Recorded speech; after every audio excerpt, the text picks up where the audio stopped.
Hey guys, what is up? It's Juicy Gamers here, bringing you another Heroes of the Storm guide. Today we're going to be going over the melee specialist, Abathur. You can't even really call him melee, but I'll explain later.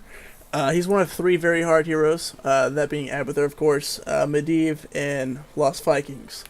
And I personally love to have the challenge of learning and mastering these very hard heroes. As you can see, as they're every very hard hero is level 10 at least. Abathur being 16. So I know what I'm doing with Abathur. So we're just going to jump right on into it.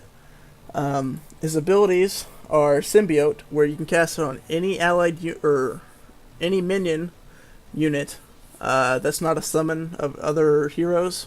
You can use them on Abathur's trait, though, which is Locust Strain, where you spawn locusts that attack down the nearest lane you're sitting in.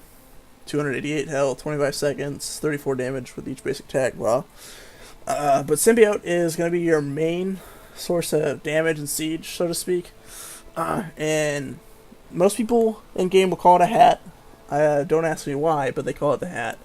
So when you hat somebody, you get 3 new abilities, and your Q being Stab, that's what it's called. And then your W is Spike Burst, which is like an AoE around you. And then your E is a little shield that you give them. It's not much, but it helps out. But I'm going to go off, I'm going to give you guys a build today. One of his many builds you can do, that I've been doing a lot recently. And it's going to be mostly focused around your Symbiote hat. So we're just going to jump right into it. Pressurized Glands, excuse me, it's going to be the one you're going to take at 1. Increases the range of it by 25%. Doesn't sound like much, but when you're laning, it gets you, like, normally if you don't take it and you symbiote like one of the footmen minion in the front, you'll hit their 3 footmen and the wizard in the middle. You won't hit the archers in the back, but with this talent, you'll hit the archers in the back. And it also decreases its cooldown by 1 second. It's usually 6 seconds, and it'll go to 5 seconds. Doesn't sound like much, but you get, like, end up getting extra damage out of it. And then at 4, you'll be taking Adrenal Overload, which in Symbiote Host gains 25% attack speed. Which is really nice for our level 10, which is what we're building for, or building around Evolve Monstrosity. We'll get that in a second, though. And then at 7, you'll be taking Needlespine. Increases the damage and your range of Symbiote Stab. I mean, the range on it is ridiculous. 20% doesn't sound like much, but it ends up being pretty crazy. And you can get that running hero down. You can get him down pretty easily with this. 10, the ult we'll be going with is an Evolve Monstrosity. Most people think when you take that ult, you're kind of trolling, but you're not really. I mean, it's pretty good, especially when you're building for it with all these 3 talents already. Basically, what you do is you turn any allied minion or locust from your trait into a monstrosity.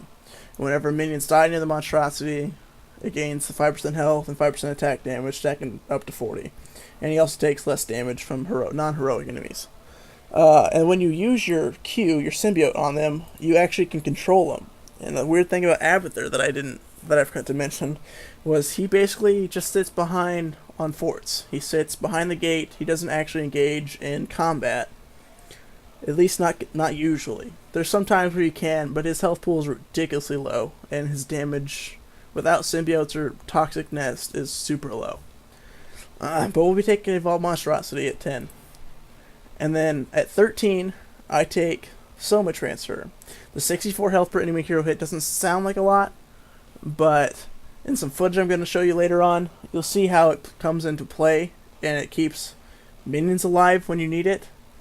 It also keeps your heroes alive really nicely, especially when you have, like, in the footage I'm going to show you, we have a Sonya, and the Sonya would dive their team, and with the extra range and reduced cooldown on Spike Burst, I was able to heal her quite well, and even save her once, I'm pretty sure.